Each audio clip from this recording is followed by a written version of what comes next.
Thank you for having me. It's an honor to be here where so many of my scientific heroes have been before. So if you'll forgive me one moment of self-indulgence, much of the material I'm talking about today is taken from my new book, The Future Loves You, How and Why We Should Abolish Death.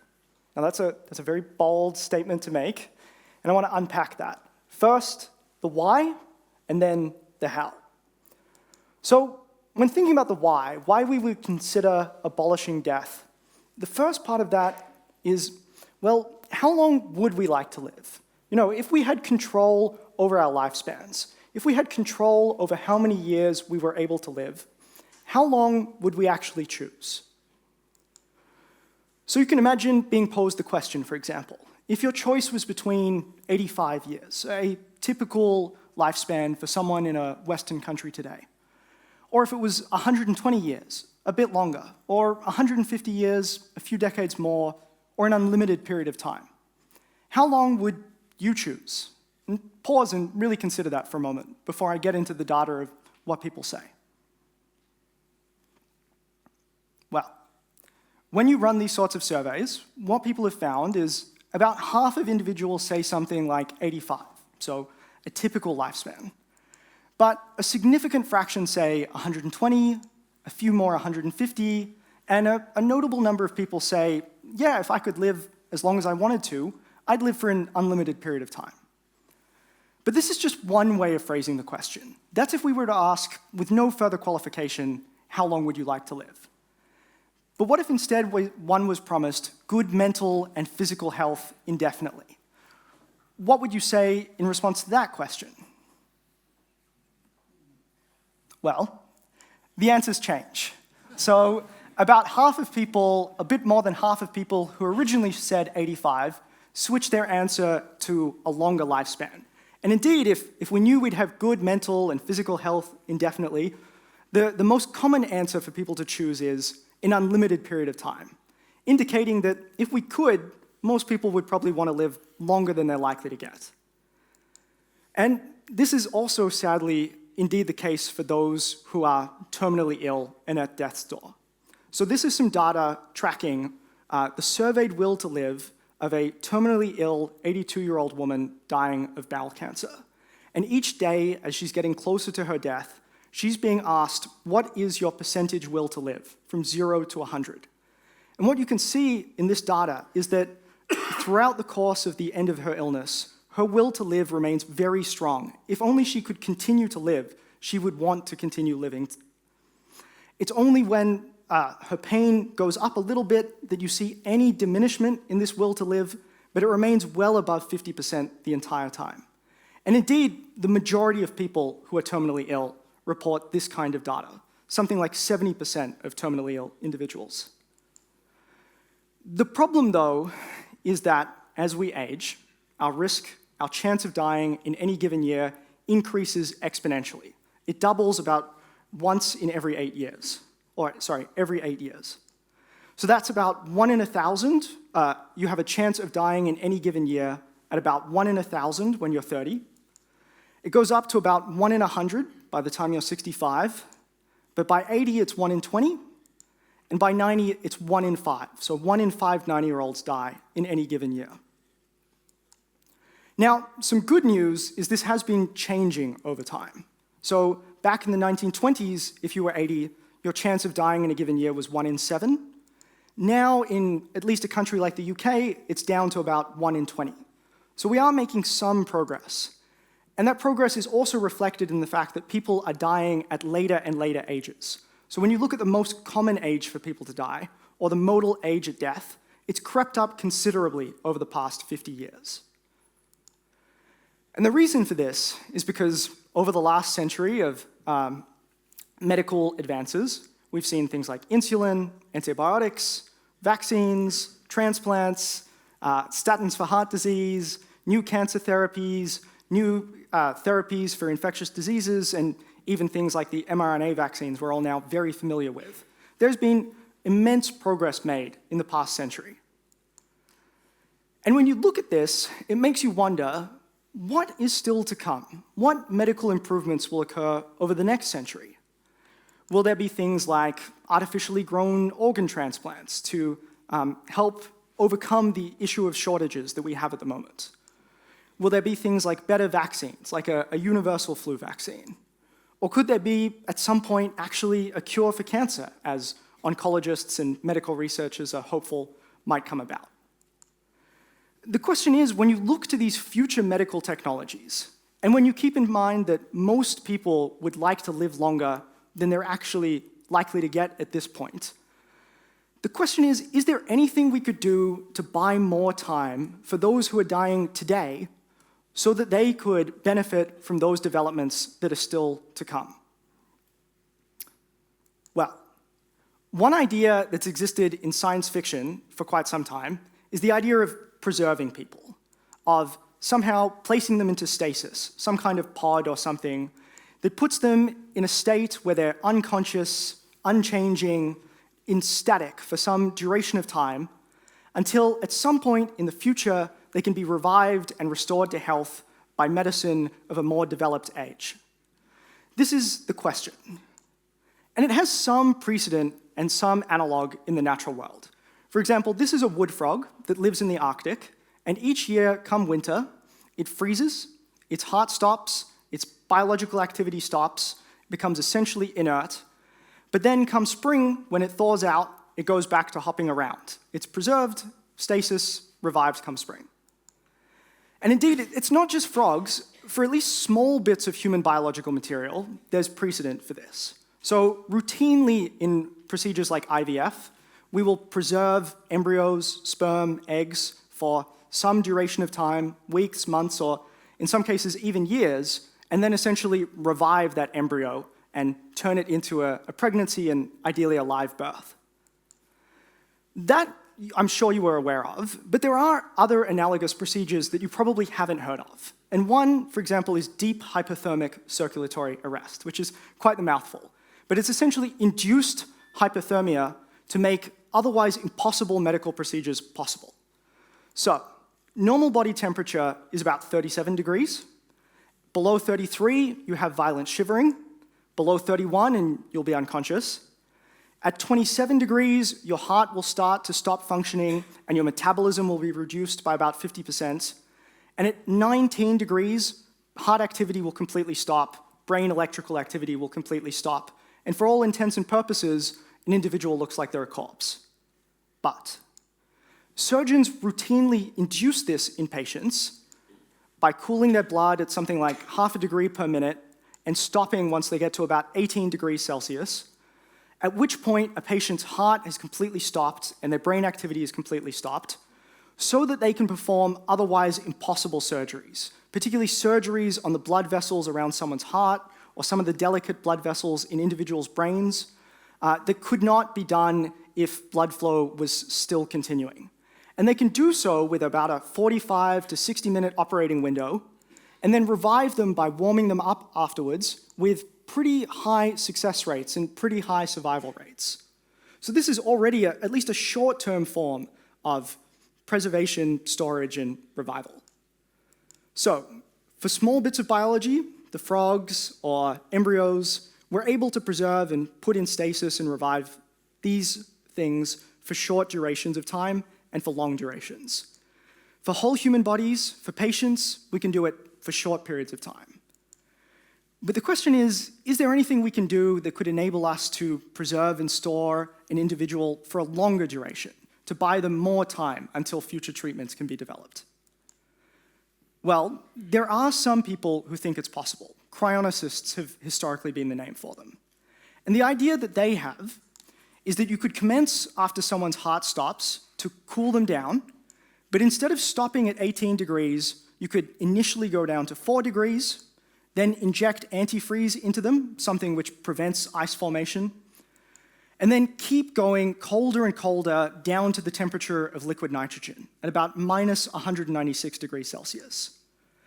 And then once that initial preservation is done, you could then store them in liquid nitrogen for some indefinite period of time, at which at these frigid temperatures there's essentially no chemical reactions occurring, no decay processes occurring, it's static.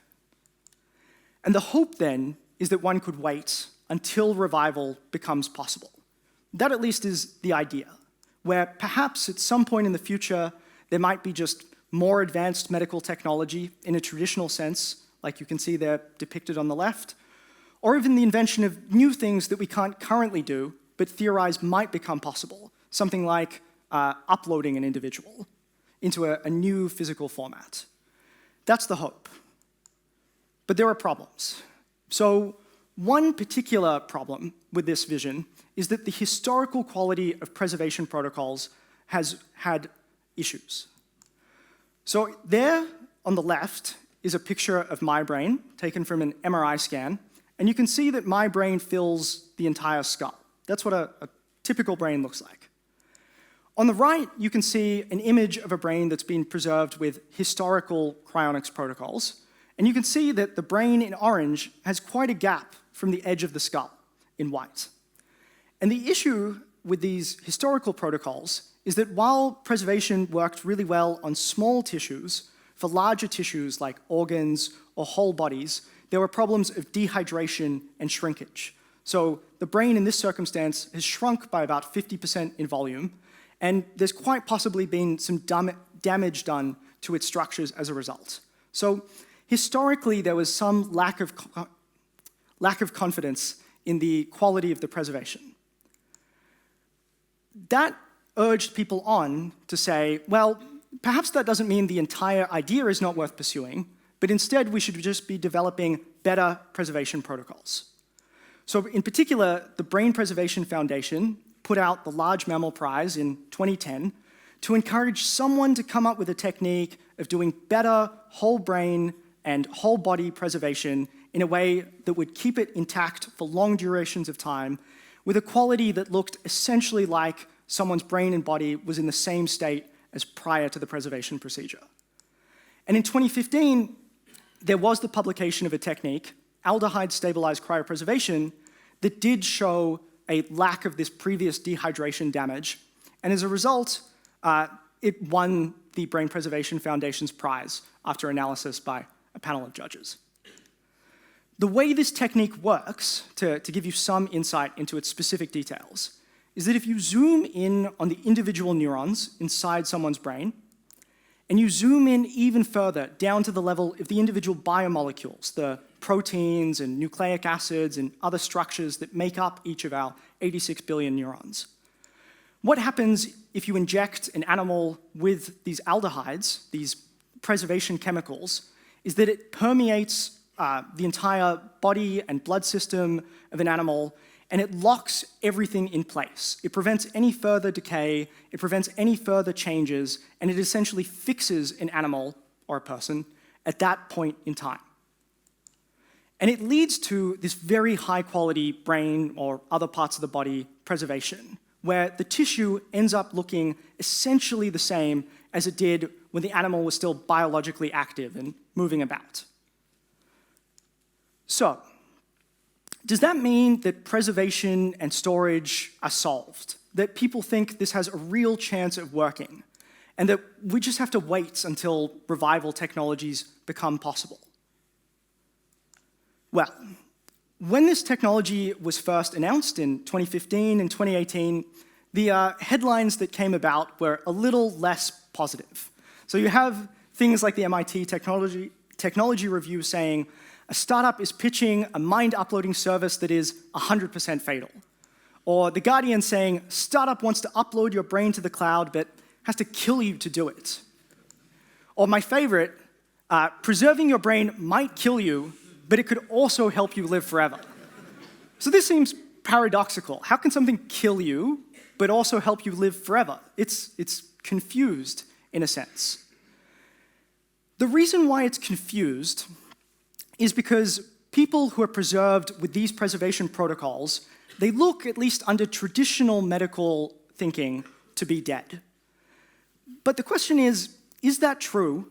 And is it particularly true when the definition of what it counts for someone to have died has changed over time, and that defining death actually turns out to be less straightforward than one might initially think?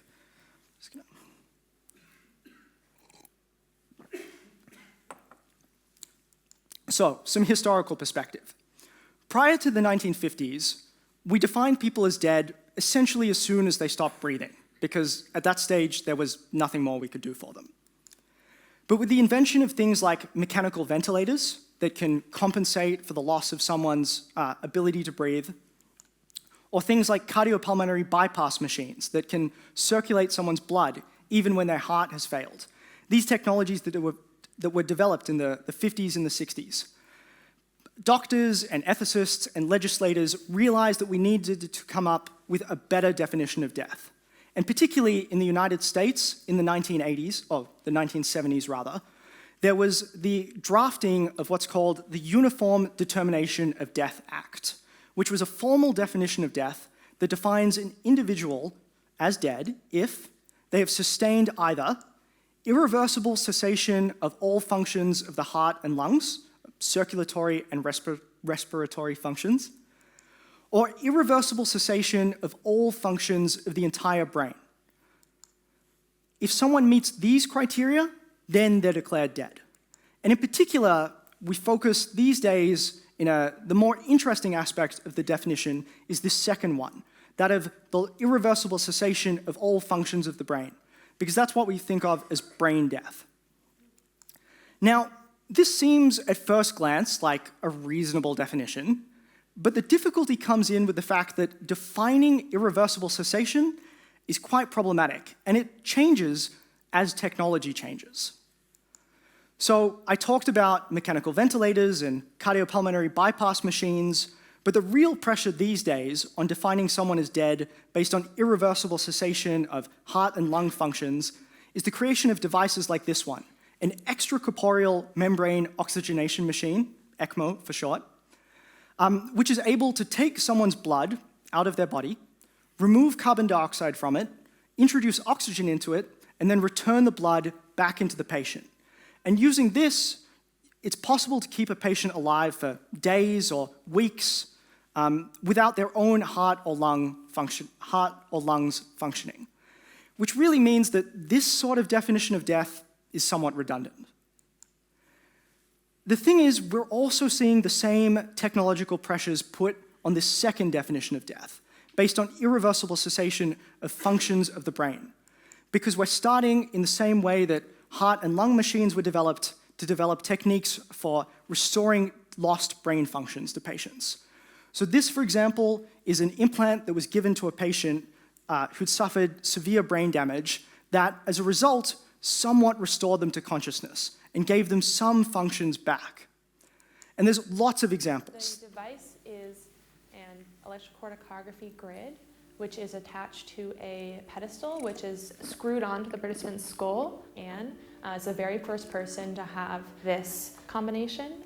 On the screen, you'll see decoded text, speech, and avatar. When Anne was 30 years old, she had a stroke, which led to locked-in syndrome.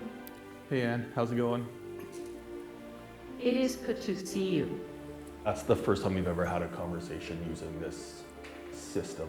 If you are able to produce text, synthesize speech, and then also a personalized avatar, she believes that would really advance her ability to become a counselor and to work with people. I thought it would be good for me. How can we create technology that can help people really meaningfully contribute with all sorts of abilities? Anything is possible.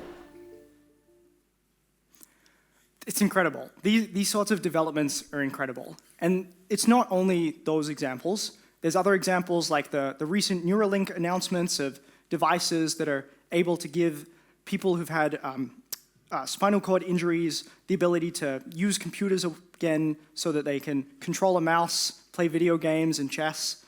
There's also things being developed to help patients with memory problems, such as this example in development here. There's more and more brain implant devices that are increasingly able to compensate for the loss of brain functions. They're still very primitive in comparison to the way in which we can compensate for loss of heart and lung functions, but the technology is only going to improve over time. So as I was saying, this puts pressure on the second definition of death, this brain death definition, because what counts as irreversible cessation will change. And if you think about it, it's a bit odd to be defining someone as dead based on medical technology, based on properties that are extrinsic to the individual. This is like defining food as off, even when the food's still good, but there's no refrigerator around. Ideally, we should be defining an individual as dead based on properties only of the person themselves. And this tension has been noted not just by me, but also by the medical community. So you end up seeing editorials in prestigious journals like Nature where they're saying things like, the law seems admirably straightforward, but in practice, unfortunately, physicians know that when they declare that someone on life support is dead, they're usually obeying the spirit, but not the letter of this law. And many are feeling increasingly uncomfortable about it. And we can push this problem all the way to the limit with some sort of somewhat ridiculous thought experiments. So, imagine there's this patient in red, and unfortunately, she suffers from brain damage, and her brain is destroyed, she suffers brain death. But instead of declaring her dead based on irreversible cessation of all brain functions, we instead provide her with a donor brain from another individual. A thought experiment, but bear with me. In this circumstance, it would have prevented irreversible cessation of all functions of the red patient, of all functions of their brain. It would give them back the ability to breathe. It would give them back postural control and motor control. In a sense, it would be equivalent to a heart transplant, that you get a new heart, it circulates your blood. In this circumstance, you've got a new brain that's giving you cognitive and behavioral control. So is it the case that this would really prevent the red patient from dying if this was something that we could do? No, I think almost no one believes that that would be the case.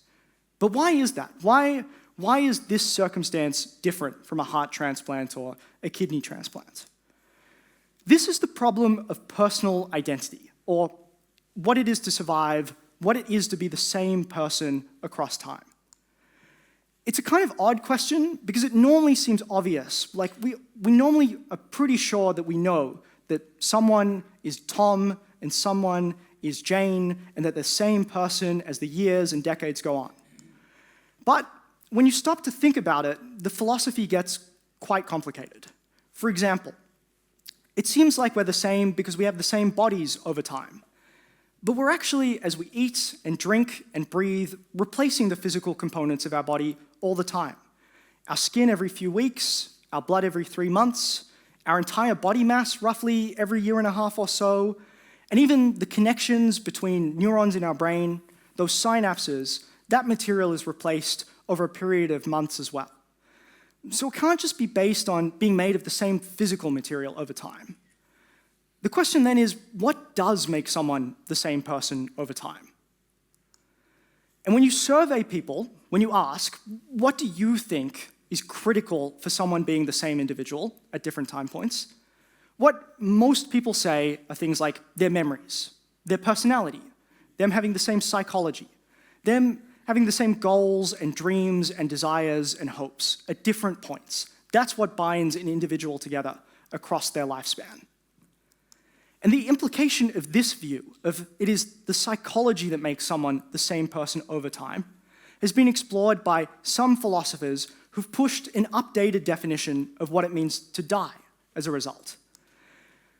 What they said, these two in this paper, is that a person ceases to exist with the destruction of whatever processes there are which normally underlie that person's psychological continuity and connectedness. Or in other words, that an individual doesn't die when their heart stops or they stop breathing. They don't die if they have brain damage that prevents them from regulating their blood flow or their body temperature.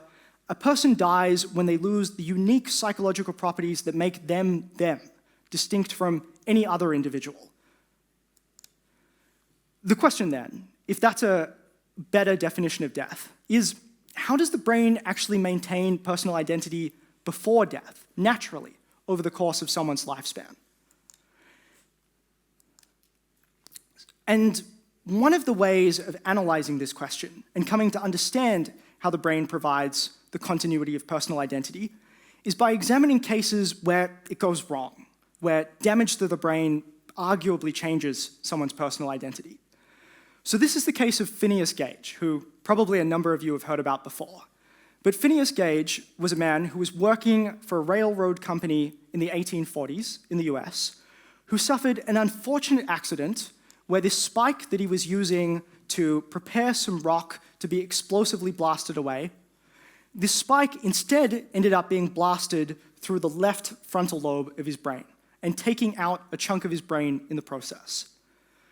Remarkably, though, it didn't kill him, and his doctor was able to record his recovery after the injury.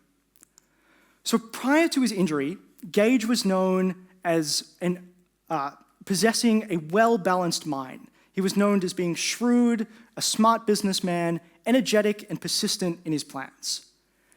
After the injury, though, it seemed that the balance between his intellectual faculties and his animal propensities had been destroyed. Or in other words, he became rude and arrogant and a poor worker, and his colleagues could no longer rely on him, and the railroad company no longer wanted to employ him. Indeed, this occurred to such an extent that his friends and family came to question whether he was the same person, even going to so far to say that he was no longer Gage.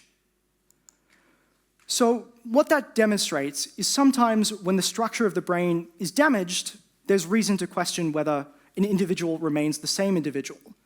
But what about in the other circumstance? How is it that constancy in the structure of the brain makes someone maintain their psychological properties over time? Or, more interestingly, how is it that someone accumulates memories and is able to hold onto those over time, is able to keep their memories and their personality and all their other psychological properties constant even as they continue to live and have new experiences? And thankfully, these days, we have incredibly good techniques for being able to analyze some of the fundamental building blocks of how this works.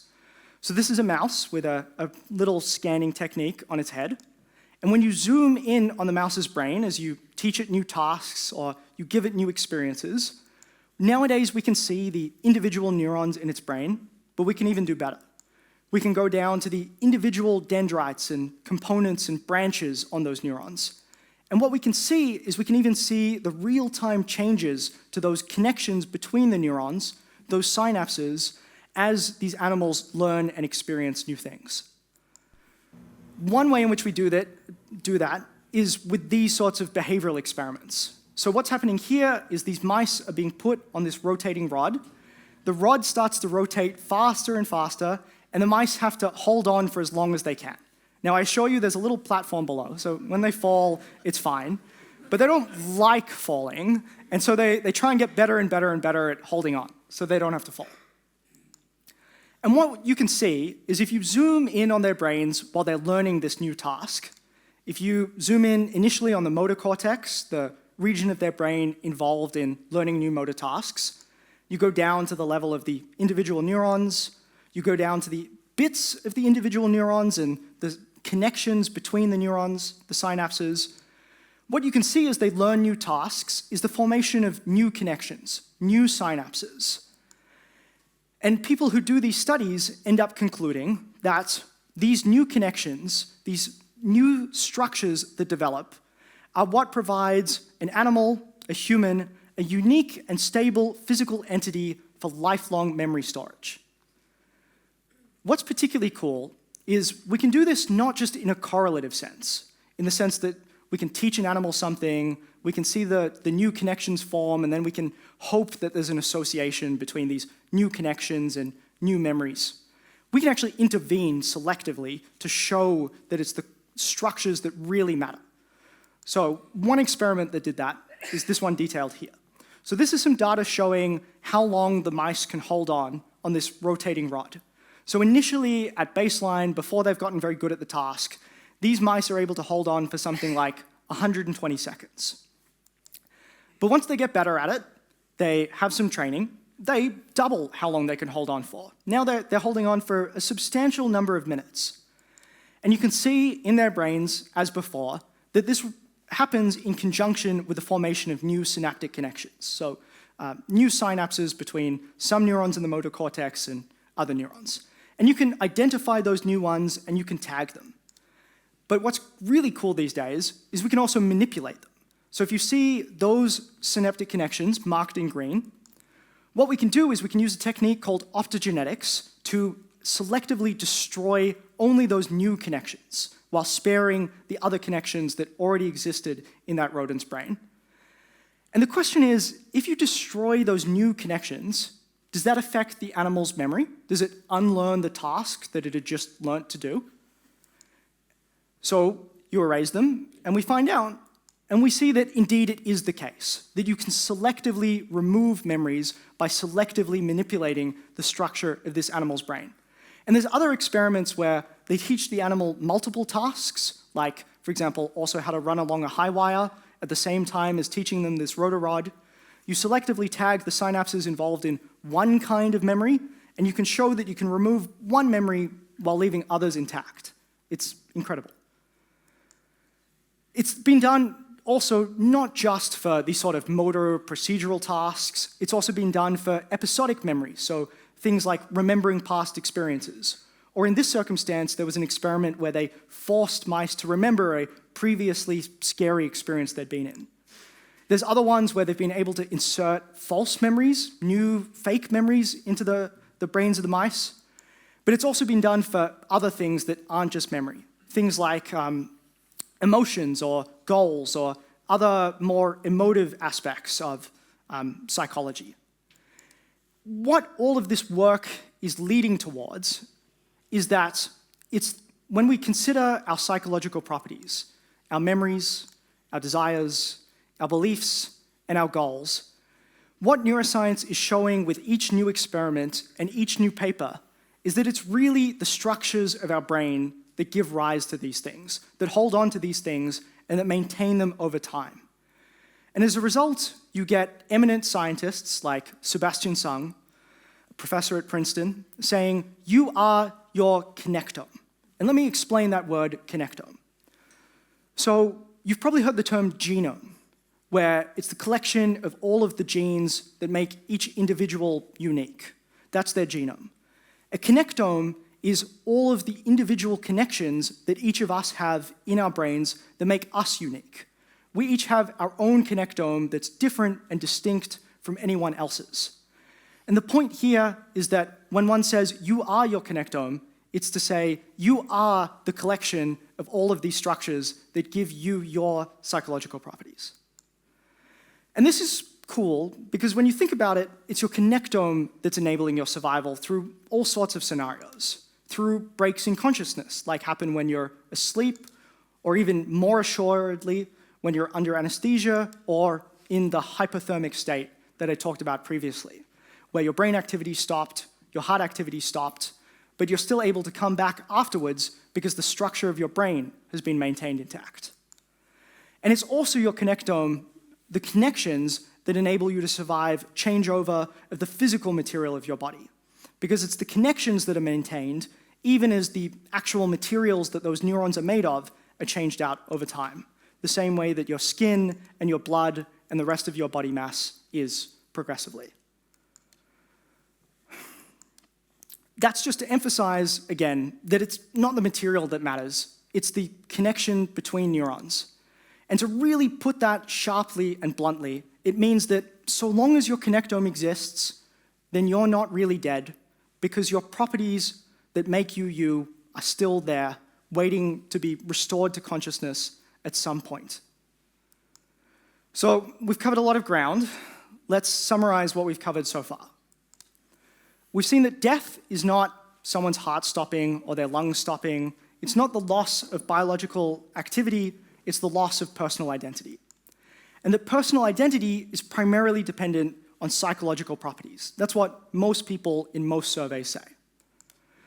These psychological properties are determined by someone's brain structures, by their connectome. And the argument goes that so long as their connectome is there, whether they're asleep, unconscious, anesthetized, or hypothermic, or even preserved, as I discussed previously, then a person isn't truly dead. because what makes them them is still there, and what makes them them still has a chance to be restored to consciousness. So then if we return to these previous headlines, these statements that preserving your brain might kill you, but it could also help you live forever, what I would say is this is not so much a paradoxical headline as it is just incorrect, and it's using an outdated definition of death. And that instead, preserving your brain very well may help you live longer. It doesn't kill you. So then, given all that, we can turn at last to speculation on how might we actually revive someone who's been preserved? What technologies are still to come that might be able to take a preserved person and restore them to health? To show here, one idea that has been toyed around with is that of uploading an individual as a possibility. And that seems very science fiction, and it's indeed very far beyond our current technological capabilities, but there are steps being made towards actually being able to do it in the future. So this is a publication that came out a couple of months ago of the complete connectome, the complete structure of a fly brain. All of its 140,000 neurons and all of the connections between those neurons, exquisitely mapped out after it had been preserved.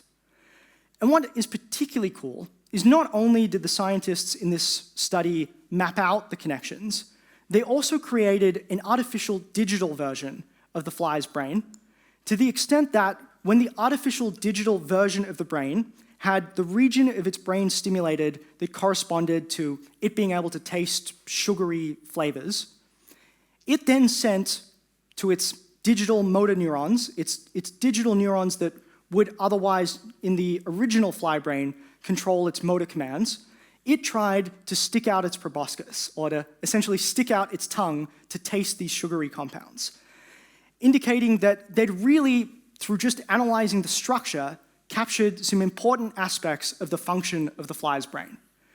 And that led Sebastian Sung, who I mentioned before, to say, mind uploading has been a science fiction, but now mind uploading, for a fly at least, is becoming mainstream science. And I think over time, this will become true not just for flies.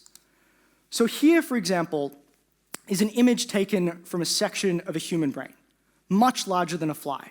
86 billion neurons compared to 160,000 and something like a quadrillion connections. This is just a small sample taken from the cortex, a small piece of someone's brain, and it seems unfathomably large. But there are techniques being developed, as you can see here, to map out these structures, to label the neurons, to label their connections, to analyze these structures and be able to digitize and capture them, all the way down to the tiny nanoscopic details of how one neuron connects with another. And again, it's very easy to see that these technologies will possibly improve and improve and improve to the point where we can, as we did for the fly, recreate a digital version of an individual's brain in a way that could restore them to function. But if that sounds unappealing and weird and creepy, what I would also say is, as long as you've preserved a person, then it's not just the prospect of uploading that exists. There's also potentially the prospect of restoring them to health with better traditional medicine. Because in the same way that we've seen a century of improvements, we can see that medical progress and medical research will continue until quite possibly it becomes possible to reverse the initial fixation procedure and to restore an individual biologically back to health. However distant that prospect is from now, as long as you preserved someone's body and their brain in good quality, it remains a possibility, as long as you have their connectome. So this seems, admittedly, I'm sure, still very science fiction to most of you. And I think some perspective from other fields can help make this seem a bit less weird and far-fetched. So for example, think of the history of human-powered flight. Hundreds and thousands of years ago, it seemed mythological. It was in myths that we thought that humans could one day take to the skies, and it was seen as hubristic to even imagine that it could be possible. But that didn't stop scientists like Da Vinci theorizing of how it could maybe one day be done. And it didn't stop the Wright brothers from actually one day being the first in all of human history to take to the skies. And what's fascinating is while humans thought about flying for millennia, there was only a 60-year period between the first flight and us then landing on the moon with much more advanced technology than that first initial flight. And it's even so boring and ubiquitous to fly through the skies these days that when I was flying here from Melbourne to London, my overwhelming feeling was one of boredom, not being so impressed that I was hurtling at hundreds of kilometers an hour at 12 kilometers through the sky. And I think when you take this perspective and you imagine applying it to neuroscience, what I'm talking about is perhaps a little less weird. You can look at how in the 1950s we developed the first models of how it is that neurons work. In the 1970s, we came up with ways of imaging the inside of living human brains and recording their activity. We developed in 2005 those optogenetic techniques, those brain manipulation techniques I was talking about with the rodents before. And in 2015, the new preservation techniques that give us good quality preservation of brains. That's where we are now. But we can look to the future. And when you survey neuroscientists on whether things like uploading will ever become possible, whether we'd ever be able to causally recreate a digital version of a brain that captures all of its long-term memory behavior and its other functions, they don't tend to say it's definitely forever impossible. Instead, you see something like they think there's a good chance it'd be possible to upload a mouse by maybe 2055, and quite possibly a human by something like 2125. There's a substantial probability, at least according to a significant proportion of the neuroscientific community. That's the science. But I think in the last part of the talk, given I'm talking about abolishing death, we should maybe consider some practical considerations rather than just the scientific case for it. The first one, obviously, is, okay, even if I buy this, how much would it cost? Is it only going to be for billionaires, or could it be something that individuals could have access to?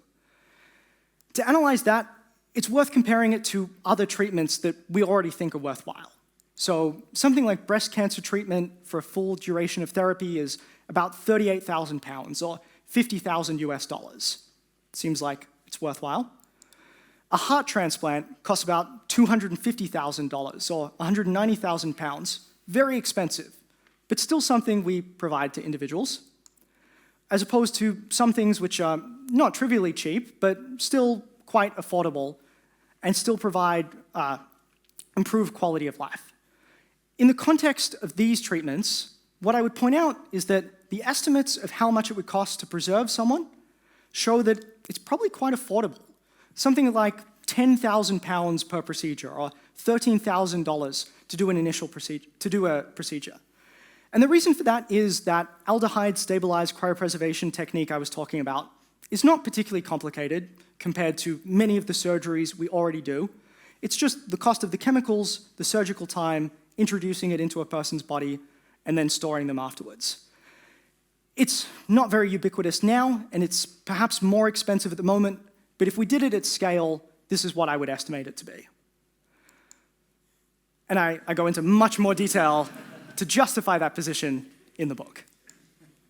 So if it's not the economic burden that's excessive, what about other problems? And there are many, many problems with the idea of abolishing death that are worth serious consideration. Would this cause overpopulation? Would there be too many people consuming too many resources?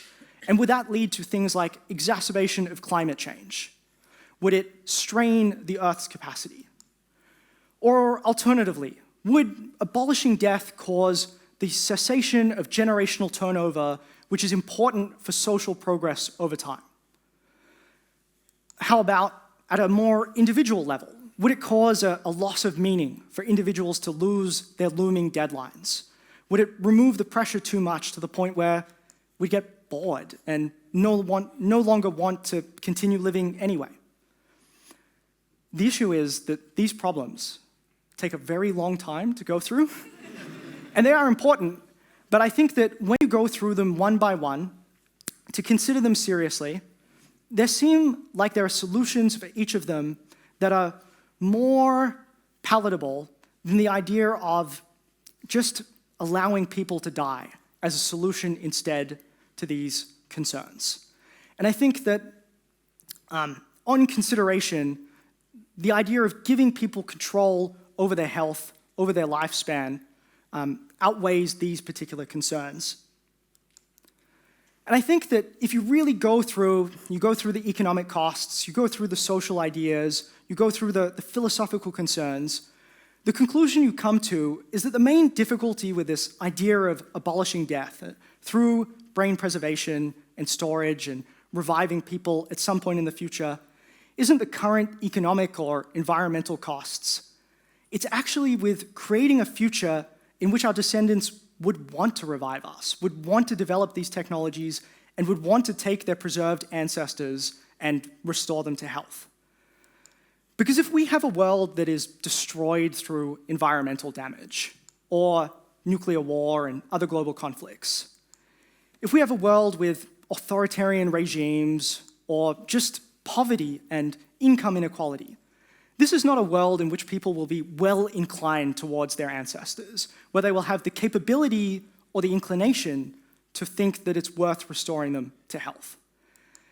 But instead, if we continue the legacy we've had with the past few centuries of progress, where we certainly still have problems, but we no longer live in a world where 1 in 2 children die before they reach the age of 15, or where most people live in extreme poverty, if we continue forwards and we solve climate change and we solve the other economic and conflict problems of our day, then perhaps we will live and there will come a time when our descendants would want to bring us back.